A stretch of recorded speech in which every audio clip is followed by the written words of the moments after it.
ಇನ್ನು air ಸ್ಟ್ರೈಕ್ನಿಂದ BJP ಲಾಭ ಎಂದ ಬಿಎಸ್ವೈಗೆ ಸಚಿವ ಪ್ರಿಯಾಂಕ್ ಖರ್ಗೆ ತಿರುಗೇಟು ಕೊಟ್ಟಿದ್ದಾರೆ. ಬಿಜೆಪಿ ಷಡ್ಯಂತ್ರ 2-3 ದಿನಗಳಲ್ಲಿ ಬಹಿರಂಗವಾಗುತ್ತೆ. ಸರ್ಜಿಕಲ್ ಸ್ಟ್ರೈಕ್ ಹಿಂದೆ ಷಡ್ಯಂತ್ರ ಇದೆ ಎಂಬ ಅನುಮಾನ ಜನರಲ್ಲಿ ಮೂಡ್ತಾ ಇದೆ ಅನ್ನುವಂಥ ಒಂದು ಬಾಂಬ್ ಅನ್ನು ಪ್ರಿಯಾಂಕ್ ಖರ್ಗೆ ಹಾಕಿದ್ದಾರೆ. ಬಿಜೆಪಿ ಷಡ್ಯಂತ್ರ 2-3 ದಿನಗಳಲ್ಲಿ ಬಹಿರಂಗವಾಗುತ್ತಂತೆ. ಅಂದರೆ ಸರ್ಜಿಕಲ್ ಸ್ಟ್ರೈಕ್ ಹಿಂದೆ ಷಡ್ಯಂತ್ರ ಇದೆ ಎಂಬ ಅನುಮಾನ ಜನರಲ್ಲಿ ಮೂಡ್ತಾ ಇದೆ ಅನ್ನುವಂಥ ಮಾತನ್ನು ಹೇಳಿದ್ದಾರೆ. ಪ್ರಿಯಾಂಕ್ ಖರ್ಗೆ ಈ ಹೇಳಿಕೆಯನ್ನು ಕೊಟ್ಟಾಗ ಸ್ವಲ್ಪ ಸೀರಿಯಸ್ ಆಗಿ ತಗೋಬೇಕಾಗತ್ತೆ. ಯಾಕಂದರೆ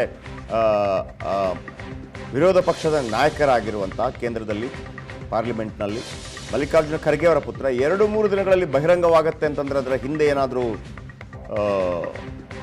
ಮಾಹಿತಿ ಇದೆಯಾ?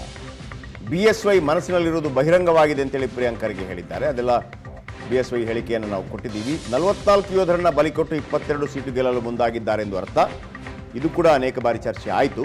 ಪಾಕಿಸ್ತಾನ ಸಂಸತ್ನಲ್ಲಿ ಕೂಡ ಚರ್ಚೆ ಆಯಿತು. ಏರ್ ಸ್ಟ್ರೈಕ್ನಿಂದ ಬಿಜೆಪಿಗೆ ಲಾಭ ಎಂದ ಬಿಎಸ್ವೈಗೆ ಸಚಿವ ಪ್ರಿಯಾಂಕ್ ಖರ್ಗೆ ತಿರುಗಿಟ್ಟು. ಆದರೆ ನನಗೆ ಬಹಳ ಆಶ್ಚರ್ಯ ಆಗ್ತಾ ಇರೋದು, ಬಿಜೆಪಿ ಷಡ್ಯಂತ್ರ 2-3 ದಿನಗಳಲ್ಲಿ ಬಹಿರಂಗವಾಗುತ್ತೆ ಅಂತ ಹೆಂಗೆ ಹೇಳ್ತಿದ್ದಾರೆ. ಏನದು ಆಗಿದ್ರೆ ಷಡ್ಯಂತ್ರ? ಬಹಿರಂಗ ಏನಾಗುತ್ತೆ? ಸರ್ಜಿಕಲ್ ಸ್ಟ್ರೈಕ್ ಹಿಂದೆ ಷಡ್ಯಂತ್ರ ಇದೆ ಎಂಬ ಅನುಮಾನ ಅಂತಂದರೆ ಸರ್ಜಿಕಲ್ ಸ್ಟ್ರೈಕ್ ಆಗಿಲ್ಲ ಅಂತ ನೀವು ಹೇಳ್ತಾ ಇರೋದಾ? ಅಂದರೆ ನೀವು ಕೇಂದ್ರದಿಂದ ಮತ್ತೆ ಮಮತಾ ಬ್ಯಾನರ್ಜಿ ಅವರು ಕೇಳಿದಾಗೆ ಪ್ರೂಫ್ ಕೇಳ್ತಾ ಇದ್ದೀರಾ?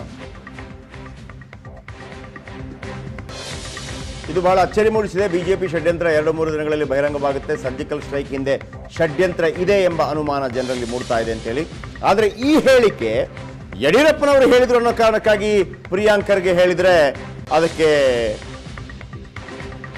ವಿಶೇಷ ಅರ್ಥ ಬರೋದಿಲ್ಲ. ಯಾಕಂತಂದರೆ ಯಡಿಯೂರಪ್ಪನವರು ಹೇಳಿದಂಥ ಹೇಳಿಕೆ ಎಲ್ಲ ಕಡೆ ಚರ್ಚೆಯಾಗಿದೆ. ಈ ರೀತಿ ಯಾವ ರೀತಿ ಹೇಳಿಕೆ ಕೊಟ್ಟರು ಅಂತೇಳಿ ಕಳೆದ 2-3 ದಿನಗಳಿಂದ ಅದನ್ನು ಸಮರ್ಥನೆ ಮಾಡಿಕೊಳ್ಳುವಂಥದ್ದು ಓಕೆ. ಆ ಹೇಳಿಕೆ ಖಂಡಿತವಾಗಲೂ ಒಂದು ರೀತಿಯಲ್ಲಿ ಖಂಡನೀಯ ಒಂದು ಕಡೆ. ಆದರೆ ಇದರ ಜೊತೆಗೆ 2-3 ದಿನಗಳಲ್ಲಿ ಹೇಳ್ತಾರಲ್ವಾ, ಎಲ್ಲವೂ ಬಹಿರಂಗವಾಗುತ್ತೆ, ಅದೇನು ಅನ್ನುವಂಥ ಕ್ಯೂರಿಯಾಸಿಟಿ ಎಲ್ರಿಗೂ ಇದ್ದೇ ಇದೆ. ಕಾಯೋಣ.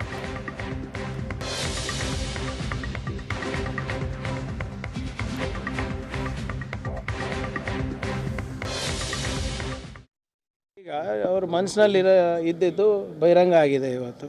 ಅಂದರೆ ಒಟ್ಟು ಅವ್ರ ಓಟ್ಗೋಸ್ಕರ ಯಾವ ಹಂತಕ್ಕನ್ನು ಹೋಗ್ತಾರೆ ಅಂತ ಅವ್ರು ಸ್ಪಷ್ಟಪಡಿಸಿದ್ದಾರೆ. ಆಪ್ರೇಷನ್ ಕಮಲ ನಡೆಸ್ತಾ ಇದ್ದಾರೆ ಅಂತ ಅವರೇ ಒಪ್ಕೊಂಡಿದ್ದಾರೆ ರೆಕಾರ್ಡಿಂಗ್ನಲ್ಲಿ. ಅದು ನಂದೇ ಧ್ವನಿ ಅಂತ ಸ್ಪೀಕರಿಗೆ ಬುಕ್ ಮಾಡಿದ್ದಾರೆ, ಜಡ್ಜಿಗಳಿಗೆ ಬುಕ್ ಮಾಡಿದ್ದೀವಿ ಅಂತ ಅವರೇ ಹೇಳಿದ್ದಾರೆ. ಇದು ಕೂಡ ಬಹುಶಃ ಎಲ್ಲೋ ಒಂದು ಷಡ್ಯಂತ್ರ ಇದೆ ಅಂತ ಎಲ್ಲರ ಜನರಲ್ಲೂ ಅನುಮಾನ ಮೂಡ್ತಾ ಇದೆ ಇವಾಗ. ಅಂದರೆ 44-22 ಅಂದಂಗೆ ಆಗಿದೆ ಅಲ್ಲ ಇವಾಗ. 44 ಯೋಧರು ಬಲಿ ಕೊಟ್ಬಿಟ್ಟು 22 ಸೀಟ್ ಗೆಲ್ಲಲಿಕ್ಕೆ ಇವತ್ತು ಇವರು ಮುಂದಾಗಿದ್ದಾರೆ ಅಂತ ಅವ್ರ ಹೇಳಿಕೆ ಹಂಗೆ ಅರ್ಥೈಸ್ಕೋಬೇಕಾಗ್ತದಲ್ಲ. ನೋಡಿ, ಈಗ ಎಲ್ಲ ಬಹಿರಂಗ ಆಗುತ್ತಲ್ಲ ಇನ್ನೂ ಒಂದು 2-3 ದಿವಸದಲ್ಲಿ.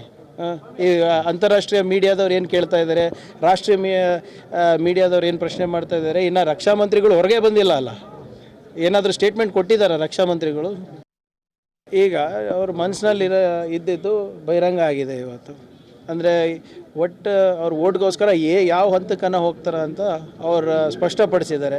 ಆಪ್ರೇಷನ್ ಕಮಲ ನಡೆಸ್ತಾ ಇದ್ದಾರೆ ಅಂತ ಅವರೇ ಒಪ್ಕೊಂಡಿದ್ದಾರೆ ರೆಕಾರ್ಡಿಂಗ್ನಲ್ಲಿ. ಅದು ನಂದೇ ಧ್ವನಿ ಅಂತ ಸ್ಪೀಕರಿಗೆ ಬುಕ್ ಮಾಡಿದ್ದಾರೆ, ಜಡ್ಜಿಗಳಿಗೆ ಬುಕ್ ಮಾಡಿದ್ದೀವಿ ಅಂತ ಅವರೇ ಹೇಳಿದ್ದಾರೆ. ಓಕೆ, ಹಾಗಿದ್ರೆ ಯಡಿಯೂರಪ್ಪನವರು ಅವತ್ತು ಏನು ಹೇಳಿದರು ಬನ್ನಿ ಕೇಳೋಣ. ಯಡಿಯೂರಪ್ಪನವರು ಹೇಳಿದಂಥ ಮಾತು, ಅದಕ್ಕೆ ಇವತ್ತು ತಿರುಗೇಟು ಕೊಟ್ಟರು.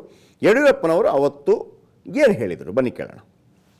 ಏನು ಉಗ್ರಗಾಮಿಗಳು 3 ನಾಶ ಮಾಡಿದ್ರು, ಇದು ಇಡೀ ದೇಶದಲ್ಲೇ ಮೋದಿಯವರ ಪರವಾದ ಅಲೆ ಹೇಳಕ್ಕೆ ಕಾರಣ ಆಗಿದೆ. ಇದರ ಪರಿಣಾಮ ನಾಳೆ ಬರೋ ಲೋಕಸಭಾ ಚುನಾವಣೆಯಲ್ಲಿ ಇದರ ಯುವಕರು ಕುಣಿದು ಕುಪ್ಪಳಿಸ್ತಾ ಇದ್ದಾರೆ. ಈಗ ತಾನೇ ಬಂದ ಸುದ್ದಿ ಪ್ರಕಾರ ಪಾಕಿಸ್ತಾನದ ಒಂದು ವಿಮಾನ ನಮ್ಮ ಬಾರ್ಡರ್ ಒಳಗಡೆ ಬರೋಕ್ಕೆ ಪ್ರಯತ್ನ ಮಾಡಿದಾಗ ಅದನ್ನು ಉಳಿಸಿದ್ದಾರೆ ಈಗ ತಾನೇ. ಸೊ ಹೀಗೆ ಪಾಕಿಸ್ತಾನಕ್ಕೆ ತಕ್ಕ ಪಾಠವನ್ನು ಕಲಿಸುವಂಥ ಕೆಲಸ ಏನಿದೆ. 40 ವರ್ಷಗಳ ನಂತರ ಪ್ರಧಾನಿ ನರೇಂದ್ರ ಮೋದಿಯವರ ಧೈರ್ಯದಿಂದ ಏನು 42 ಜನ ನಮ್ಮ ಯೋಧ ಸೈನಿಕರು ಹುತಾತ್ಮರಾದರು, ಒಂದೊಂದು ತೊಟ್ಟು ರಕ್ತಕ್ಕೂ ನಾನು ಸೇಡು ತೀರಿಸ್ಕೊಳ್ತೇನೆ ಅಂತ ಪ್ರಧಾನಿ ಹೇಳಿದರು. ಅದನ್ನು ಮಾಡಿ ತೋರಿಸ್ತಾ ಇದ್ದಾರೆ. ಇಡೀ ದೇಶದ ಜನ ಇದನ್ನು ಸ್ವಾಗತ ಮಾಡಿದ್ದಾರೆ, ಸರ್ವ ಪಕ್ಷಗಳು ಸ್ವಾಗತ ಮಾಡಿದ್ದಾರೆ. ಇದೆಲ್ಲದರ ಪರಿಣಾಮ ನಾಳೆ 22ಕ್ಕೂ ಹೆಚ್ಚು ಲೋಕಸಭಾ ಸೀಟ್ ಗೆಲ್ಲೋದಕ್ಕೆ ನಮ್ಗೆ ಅನುಕೂಲ.